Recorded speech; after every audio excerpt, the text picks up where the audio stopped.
ओम नमो भगवते वासुदेवाय। प्रिय भक्तगणों, आज श्रवण करेंगे देवसैनी एकादशी की व्रत कथा।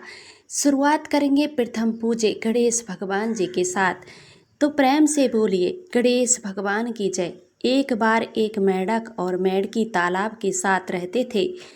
मेंढक गणेश जी का बहुत ही बड़ा भक्त था। वह हर रोज गणेश जी की पूजा करता था, कुछ काम ना करता था, बस गणेश जी का जप रहता था। मेंढकी उससे बहुत परेशान थी। एक दिन मेंढकी ने गणेश जी की मूर्ति छिपा दी। मेंढक आया और गणेश जी की मूर्ति के बारे में पूछने लगा। मेंढकी ने बोला कि मुझे नहीं पता।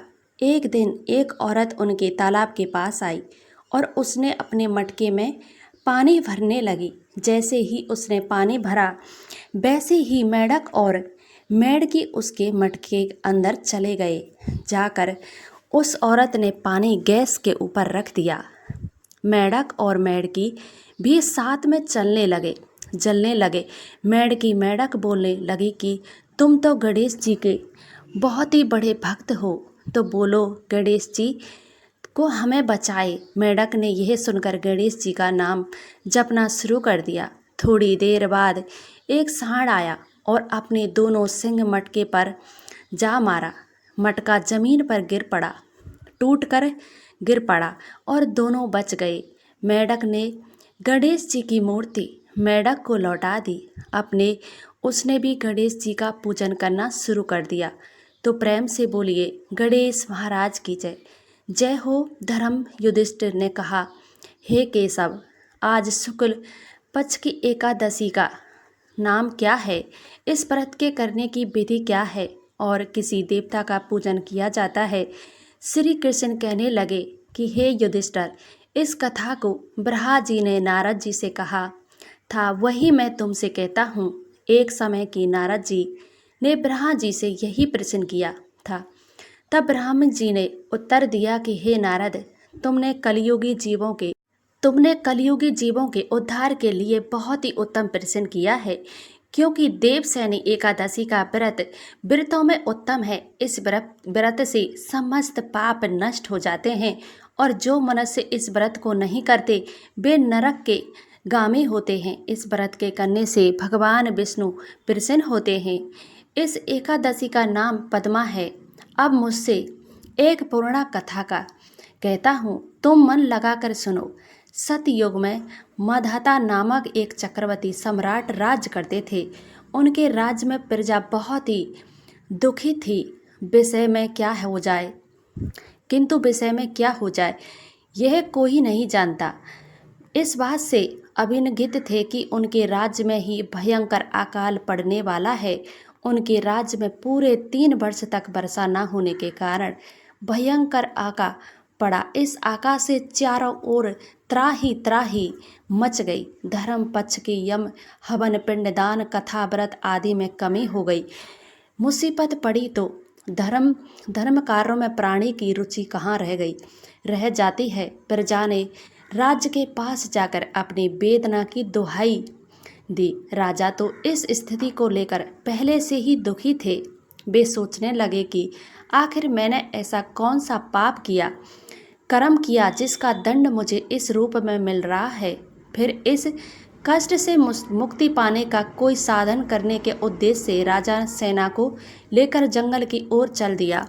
विचरण करते करते एक दिन ब्रह्मा जी ने पुत्र अंगिरा ऋषि के आश्रम में पहुँचते हैं और उन्हें संटाग प्रणाम किया। ऋषिवर ने आवचनों को उपरांत कुशल क्षेम पूछा कि जंगल में विचार ने वहां अपने आश्रम में आने का प्रयोग जानना चाहा। तब राजा ने हाथ जोड़कर कहा, महात्मा, सभी प्रकार से धर्म का पालन करता हुआ भी मैं अपने राज से दुष्वृत्त हूँ। दृश्य देख रहा हूँ, आखिर किस कारण से ऐसा हो रहा है? कृपया इसका समाधान करें। सुनकर महर्षि अंगिरा ने कहा, हे राजन, सब युगों से उत्तम संतुम एक छोटे से पाप का भी बड़ा भयंकर दंड मिलता है। इसमें धर्म अपने 4 चरणों का व्याप्त रहता है। ब्राह्मण अतिरिक्त किसी जाति को तप करने का अधिकार नहीं है। जबकि आपके राज्य में एक शूद्र तपस्या कर रहा है। यही कारण है कि आपके राज्य में वर्षा नहीं हो रही है। जब तक कि काल को प्राप्त न होगा तब तक वह दुष्वित्त शांत नहीं होगा। दुष्वित्त की शांति में मारने से ही संभव है कि, किंतु राजा का हृदय एक नर अपराध समस्त तस्बी का सम्मत है और तैयार नहीं हुआ। उन्होंने कहा, हे देव, मैं इस नरपाद का मार दूं, यह बात मेरा मन इस बार नहीं कर रहा है। कृपया करके आप और कोई उपाय बताइए। महर्षि अंगिरा ने बताया कि सागर माह में शुक्ल पक्ष की एकादशी का व्रत करें, इसके प्रभाव से अवश्य ही वर्षा होगी। राजा ने अपने राज्य की राजधानी लौटाई और चारों ओर रणों सहित पद्मा एकादशी का विधि पूर्वक व्रत किया। व्रत के प्रभाव से राज्य में मूसलाधार वर्षा हुई और पूरा राज्य धन्य धान्य से परिपूर्ण हो गया। बमबंध पुराण में देव सैनी एकादशी के विशेष महत्व का वर्णन किया गया है।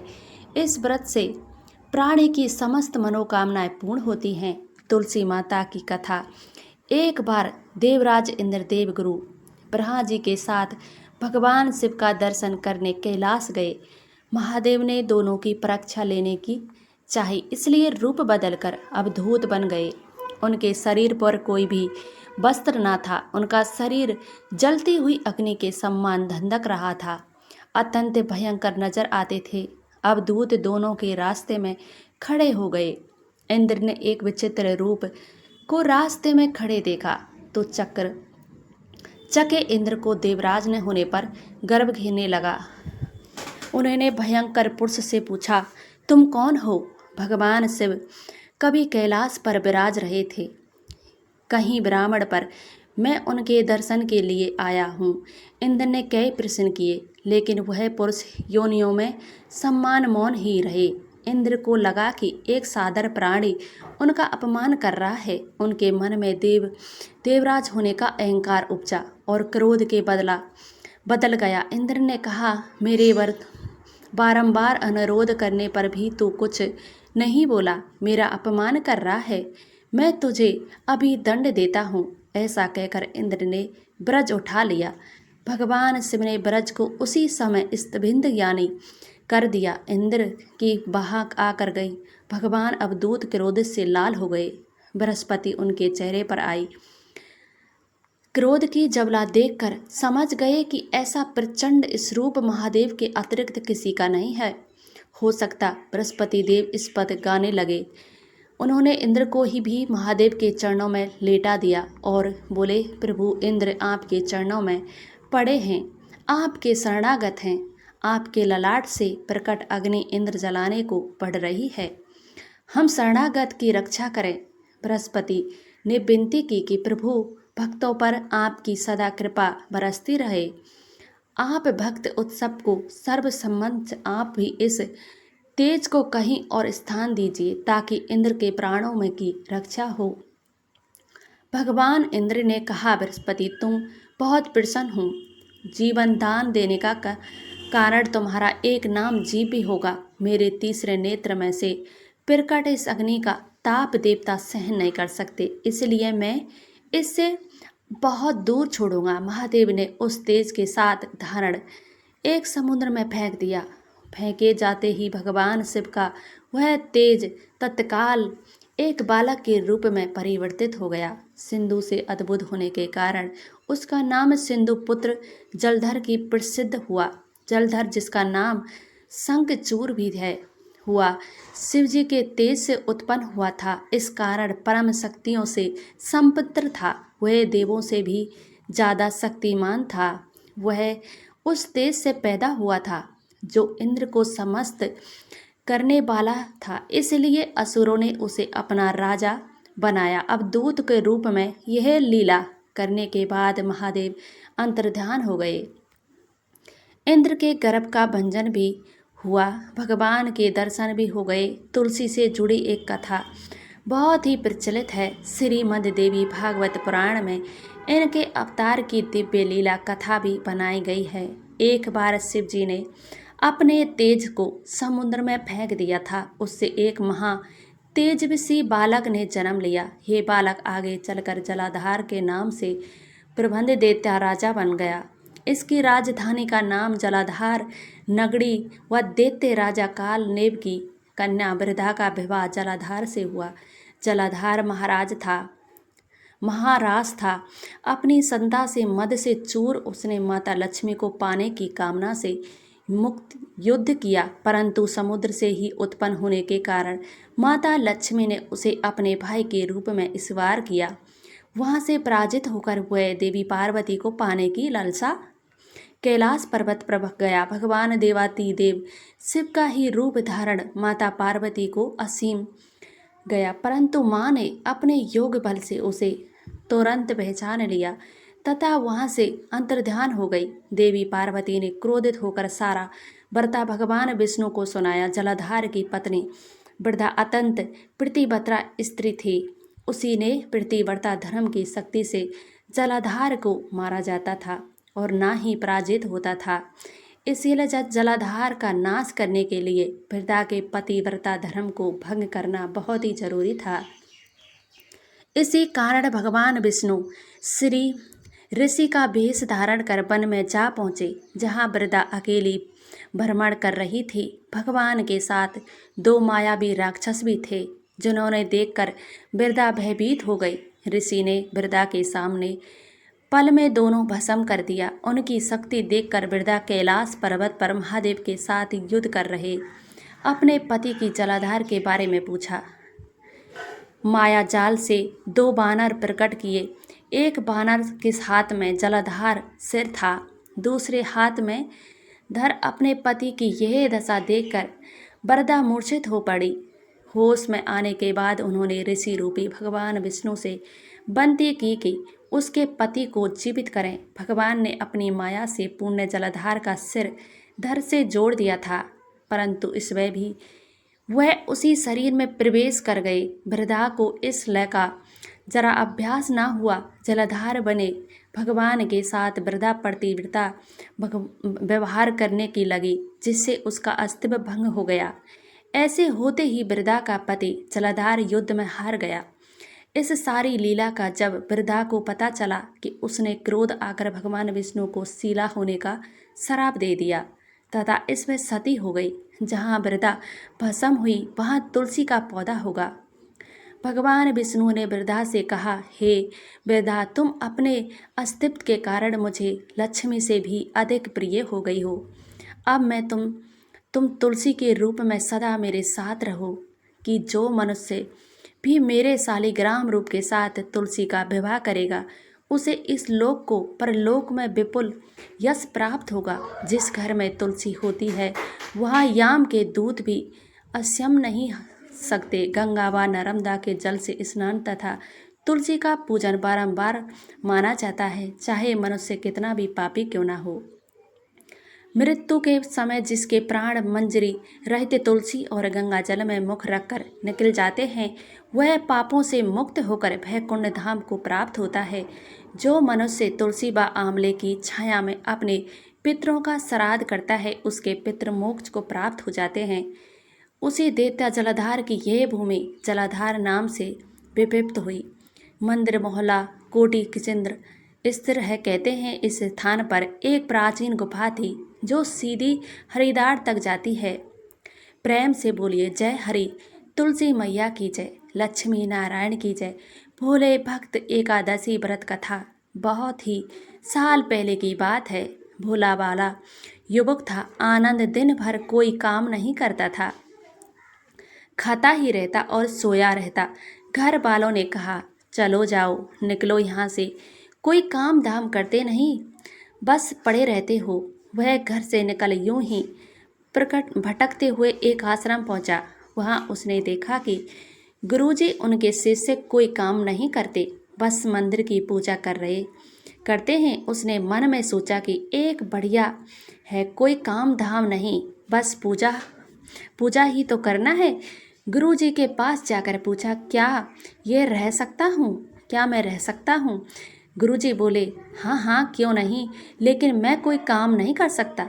गुरुजी बोले, कोई काम नहीं करना, बस पूजा करना होगा। आनंद बोला, ठीक है, मैं कर लूँगा। अब आनंद महाराज आश्रम में रहने लगे। ना कोई काम ना कोई धाम, बस सारा दिन खाते रहो और प्रभु जी की भक्ति में भजन गाते रहो। महीना भर हो गया। फिर एक दिन आई एकादशी। उसने रसोई में जाकर देखा खाने की कोई तैयारी नहीं। उसने गुरुजी से पूछा, आज खाना नहीं बनेगा क्या? गुरुजी ने कहा, नहीं, आज एकादशी। एकादशी तुम्हारा भी उपवास है। कहा, नहीं, अगर उपवास कर लिया तो कल का दिन हम नहीं देख पाएंगे। हम नहीं कर सकते उपवास, हमें तो भूख लगती है। आपने पहले क्यों नहीं बताया? गुरुजी ने कहा, ठीक है, तुम ना करो उपवास का, पर खाना भी तुम्हारे लिए कोई और नहीं बनाएगा, तुम खुद बना लो। बेचारा मरता क्या ना करता। गया रसोई में। गुरुजी फिर आए, देखो तुम खाना बना लो तो राम जी को भोग जरूर लगा लेना। कोई नदी के उस पार जाकर बना लो।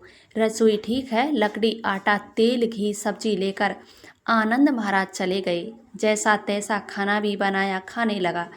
याद आया गुरुजी ने कहा था कि राम जी को भोग लगाना है। लगा भजन गन्ने गाओ मेरे रास सी, भोग लगाओ जी। प्रभु राम आइए, श्री राम आइए, मेरे भोजन का भोग लगाइए। कोई न आया तो बेचैन होकर गया कि यहाँ तो भूख लग रही है। राम जी आ गए, आए ही नहीं रहे। भोले मानस जानता नहीं था कि प्रभु साक्षात हो। आइए नहीं, पर गुरुजी की बात मानना बहुत जरूरी। उसने कहा, देखो प्रभु राम जी, मैं समझ गया कि आप क्यों नहीं आ रहे हैं। मैंने रूखा सूखा बनाया है और आपको तन माल खाने की आदत है, इसलिए नहीं आ रहे हैं।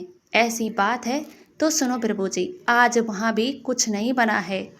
सबको एकादशी खाना हो तो यह भोग ही खा लो। श्री राम अपने भक्त की सरलता बड़े मुस्कुराए और माता सीता के साथ प्रकट हो गए। भक्त असमंज में गुरुजी ने कहा था कि राम जी आएंगे, पर यहाँ तो माता सीता भी आई है और मैंने तो भोजन बस 2 लोगों का बनाया। चलो कोई बात नहीं, आज इन्हें ही खिला देते हैं। भोला प्रभु, मैं भूखा रह गया, लेकिन मुझे आप दोनों को देखकर बड़ा अच्छा लग रहा है। लेकिन अगली एकादशी पर ऐसा खाना बनाना, पहले बता देना कि आप कितने जन आ रहे हैं, और हाँ, थोड़ा जल्दी आ जाना। राम जी उसी बात पर बड़ मंदित हुए, प्रसाद ग्रहण चले आए। अगली एकादशी तक भोला मानस सब कुछ भूल गया। उसे लगा प्रभु ऐसे ही आते होंगे, प्रसाद ग्रहण करते हैं होंगे। फिर एकादशी आई। गुरुजी से कहा, चला अपना खाना बनाने। गुरुजी, थोड़ा ज़्यादा अनाज लगेगा, वहाँ तो 2 लोग आते हैं। गुरुजी मुस्कुराए, भूख में मारे, बावला है, ठीक है, ले जा और अनाज ले जा। अब की बार उसने 3 लोग खाना बनाया। फिर गुहार लगाई, प्रभु राम आइए, सीता आइए, मेरे भोजन का भोग लगाइए। प्रभु की महिमा भी निराली है। भक्त के साथ कोतुलक करने में उनके बड़ा ही मजा आता है। इस बार वे अपने भाई लक्ष्मण, भरत, शत्रुघ्न और हनुमान जी को लेकर आ गए। भक्त को चक्कर आ गया। ये क्या हुआ? एक का भोजन बनाया तो 2 आए, आज तो खाना ज़्यादा बनाया तो पूरा खानदान आ गया। लगता है आज भी भूखा ही रहना पड़ेगा। सबका भोजन लगाया और बैठे बैठे देखता रहा। अनजाने की उसकी ही एक एकादशी हो गई। फिर अगली एकादशी आने से पहले गुरुजी से कहा, गुरुजी, आपके प्रभु राम जी अकेले क्यों नहीं आते? हर बार कितने सारे लोग ले आते हैं, इस बार अनाज ज़्यादा देना। गुरुजी को लगा कहीं ये अनाज बेचता तो नहीं, देखना पड़ेगा। जाकर भंडार में कहा, इसे जितना अनाज चाहिए दे दो। छुपकर उसे देखने पर चल पड़ा। इस पर आनंद ने, सो खाना पहले नहीं बनाऊंगा, पता नहीं कितने लोग आ जाएंगे, पहले बुला लेता हूँ फिर बनाता हूँ।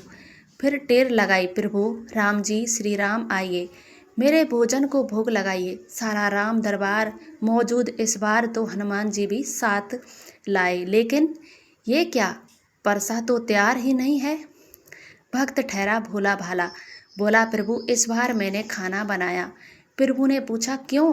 बोला, मुझे मिलेगा तो नहीं। फिर क्या फायदा बनाने का, आप ही बना लो और खुद ही खा लो। राम जी मुस्कुराए, सीता भी, माता भी गदगद हो गई। और मालूम जवाब से लक्ष्मण जी बोले, क्या करें प्रभु? बोलो, भक्त की इच्छा है तो पूरी करनी पड़ेगी। चलो लग जाओ काम से। लक्ष्मण जी ने लकड़ी उठाई, माता सीता आटा साने लगे। भक्त एक तरह बैठकर देखता रहा।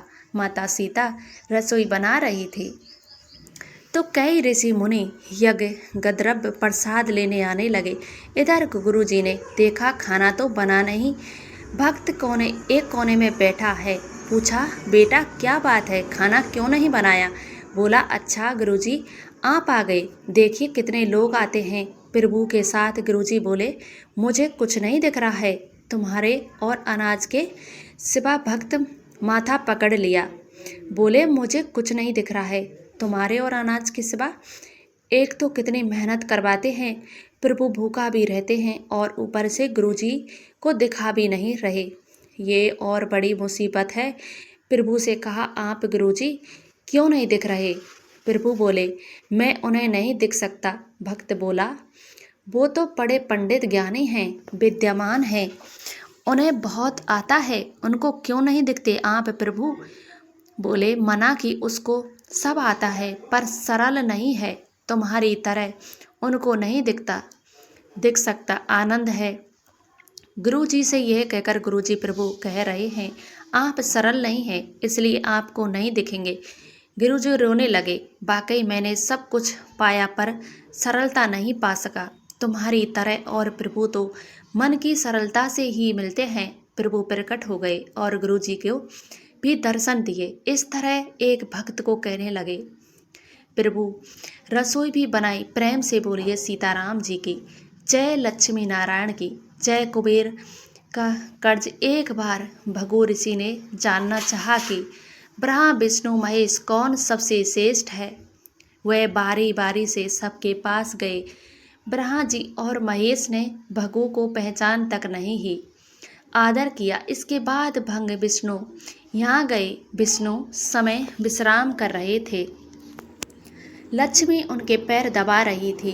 भंगों ने पहुँचाते ही कुछ ना कहा ना सुना। विष्णु जी छाती पर पैर से प्रकट कर दिए। लक्ष्मी यह देखकर भंग चकी रह गई, किंतु विष्णु ने भंगों का पैर पकड़कर विनती भाव से कहा, मुनिवर आपके कोमल पैर में चोट लगी होगी, इसके लिए क्षमा करें। लक्ष्मी विष्णु जी की इस नम्रता पर बड़ा क्रोध आया। वे भगवान विष्णु से नाराज होकर भूलोक में आ गए तथा कोपुर में रहने लगी।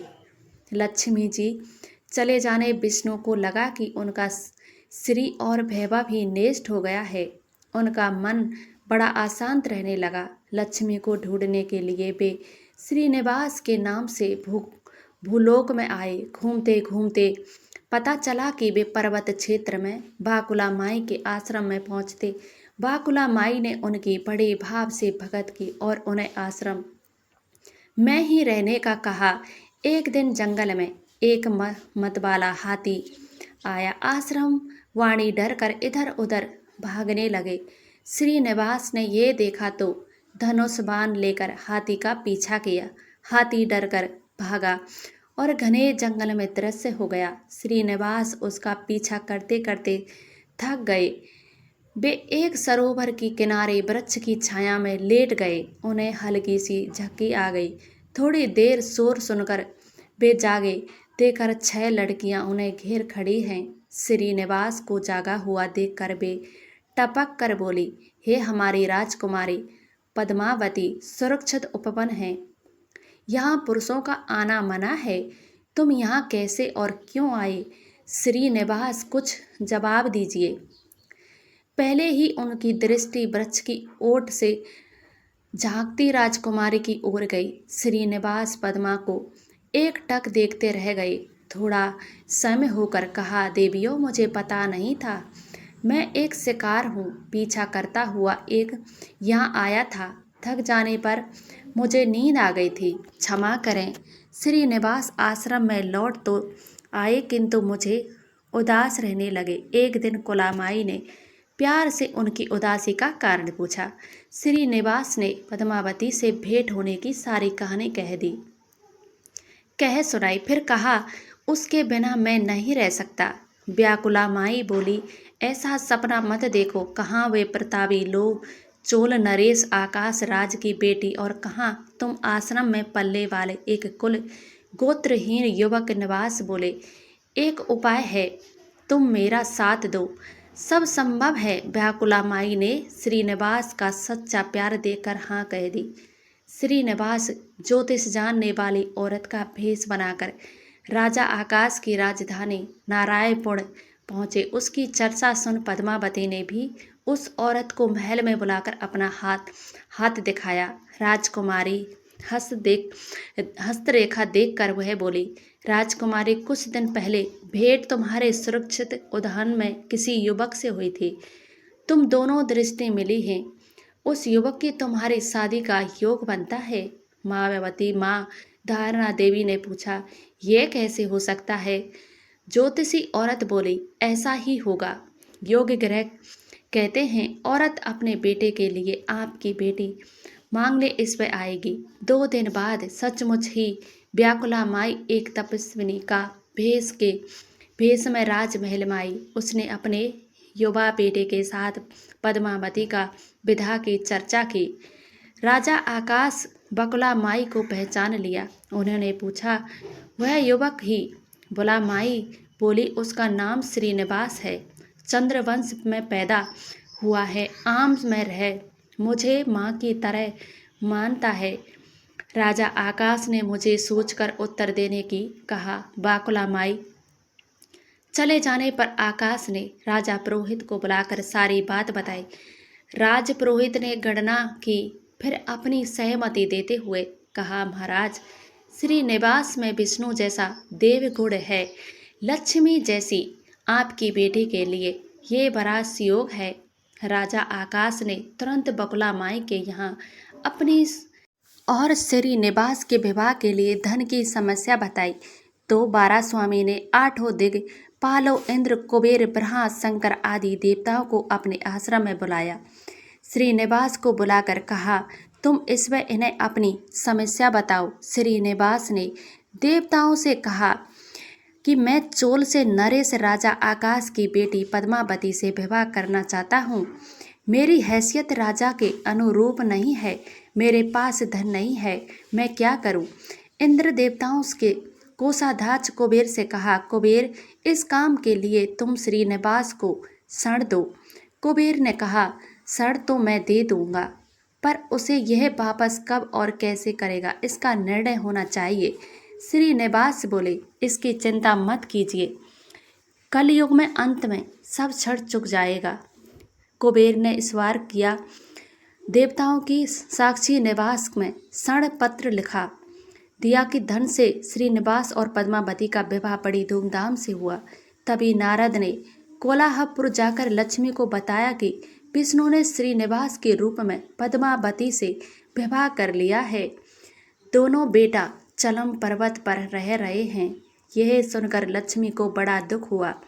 सीधे बैठ चलम पहुंची विष्णु की सेवा में लगी पद्मावती को भला बुरा कहने लगी। श्रीनिवास, विष्णु रूप में मेरे पति, तुमने इनके साथ विवाह क्यों किया? दोनों में वाक युद्ध होने लगा। श्रीनिवास को बड़ा दुख हुआ कि पीछे हटे पत्थर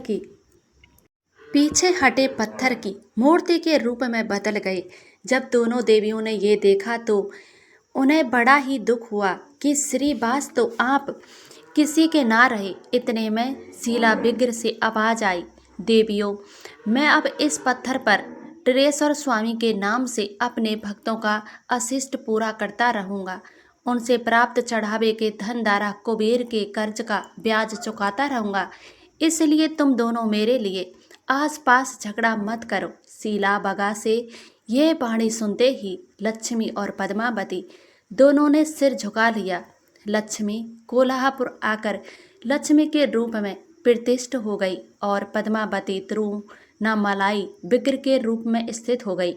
आज भी तिरुपति क्षेत्र में तिरुमाला पहाड़ी पर भगवान बटेश्वर स्वामी के दर्शन हेतु भक्त गणों से इसी भाव से शुल्क लिया जाता है कि उनका पूजा पुष्प मिष्टान से आदि न होकर धन दर्भ होती है। इसी धन से भगवान श्री निवास बटेश्वर स्वामी कुबेर का कर्ज चुका रहे हैं। प्रेम से बोलिए जय श्री हरि लक्ष्मी नारायण। आपकी कथा कहने वाले, सुनने वाले, होकर भरने वाले सभी भक्तों पर अपनी कृपा सदा सर्वदा बनाए रखें। आप प्रेम से बोलिए लक्ष्मी नारायण भगवान की जय।